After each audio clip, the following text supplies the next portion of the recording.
শুনেছি সূর্য নাকি রাতের বেলা আল্লাহর সিজদার জন্য আরশের নিচে চলে যায়, এটা কি সঠিক কিনা? পৃথিবী তো গোলাকার, তাহলে এটা কিভাবে সঠিক হতে পারে? খুবই দরকারি একটি প্রশ্ন ভাই।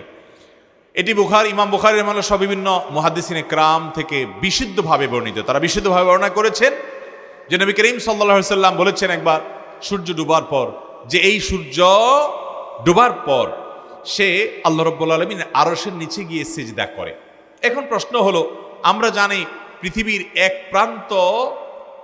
প্রান্ত যখন অন্ধকার হয়ে যায়, সূর্য যখন এই প্রান্ত থেকে ডুবে যায়, এর মানে হলো পৃথিবীর অন্য প্রান্তে সেটা উদিত হয়েছে, আলো দিয়েছে।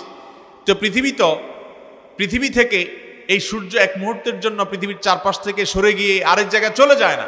তাহলে নবী করিম সাল্লাল্লাহু আলাইহি ওয়াসাল্লাম কিভাবে বললেন যে সূর্য আল্লাহর আরশের নিচে গিয়ে সিজদা করে?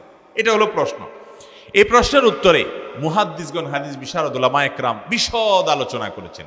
সবার আগে বলতে হবে, পৃথিবী যে গোল এবং এটির প্রদক্ষিণের যে বিষয়টা আসে, এটির চতুর্পাশে যে বিভিন্ন গ্রহ, বিভিন্ন নক্ষত্র যে প্রদক্ষিণ করে, এবং সূর্যের যে প্রদক্ষিণ করার বিষয়টি আল্লাহ তাআলা কোরআনেই সূরা ইয়াসিনে বলেছেন, ওয়াশ-শামসু তাজরি লিমুস্তাকাররিন লাহা যালিকা তাকদীরুল আজিজিল আলিম।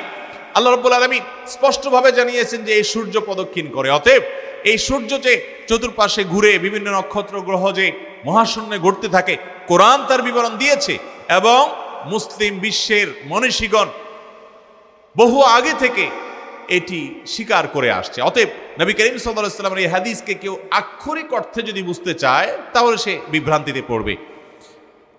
তিনি যে বলেছেন সূর্য পৃথিবীর এক প্রান্তে যখন দেখা না যায়, ডুবে যায়, তখন সূর্য আল্লাহ রাব্বুল আলামিনের কাছে আল্লাহকে সিজদা নিবেদন করে। এটার রূপ কি হবে, কাইফিয়ত কি হবে?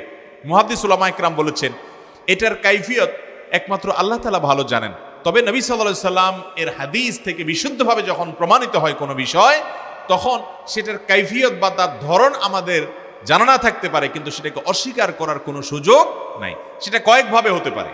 একটা ভাবে এরকম হতে পারে, অনেকগুলো ব্যাখ্যা মুহাদ্দিসিন ইকরাম দিয়েছেন। তার একটা এমন হতে পারে যে সূর্য তার কাজই করতে থাকে, কিন্তু তার মতো করে সে সিজদা করে। কারণ আপনারা জানেন আল্লাহ রাব্বুল আলামিনের জন্য জমিনের যত, ধরাপৃষ্ঠের যত সৃষ্টি আছে, সকল সৃষ্টি আল্লাহকে সিজদা করে, কিন্তু প্রত্যেকের সিজদা হয় ভিন্ন ভিন্ন।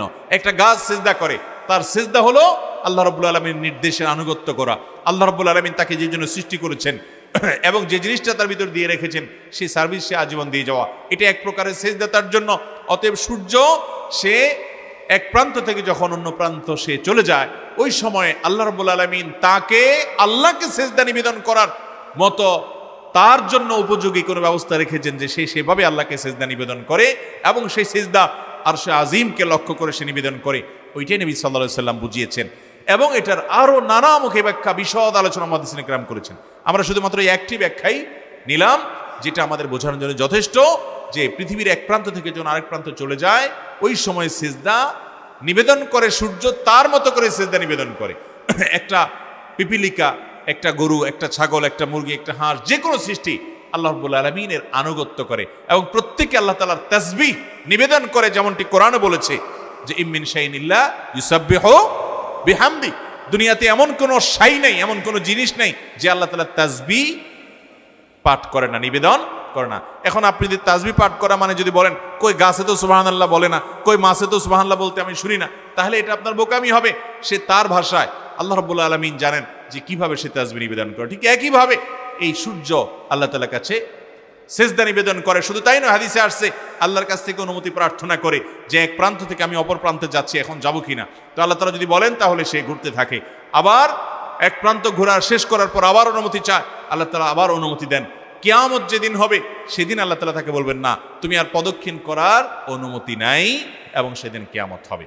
এই জন্য পশ্চিম দিক থেকে সেদিন সূর্য উদিত হবে, পাল্টা উদিত হবে। এই জন্য আল্লাহ রাব্বুল আলামিনকে সিজদা কিভাবে সে নিবেদন করে, তার এই প্রদক্ষিণ কর অবস্থার মধ্যেই সেটার কাইফিয়ত বা ধরন আল্লাহ তাআলা ভালো জানেন।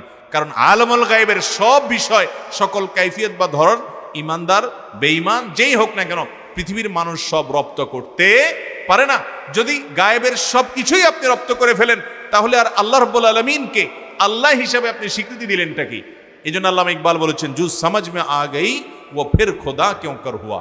যে আপনার বুঝের মধ্যে যাকে ক্যাপচার করে ফেলছেন তার সব আপনি ধরে ফেলতে পারছেন, সে আবার আল্লাহ হলে কিভাবে? আল্লাহ তো সেই মহান সত্তা যে আপনি তাকে অ্যানালাইসিস করে গবেষণা করে তার সব কিছু আয়ত্ত এবং রপ্ত করে ফেলতে পারবেন না। তিনি তো অসীম, তিনি তো সসীম নন। আপনার আমার বুঝ এবং বুদ্ধি এটা সীমিত।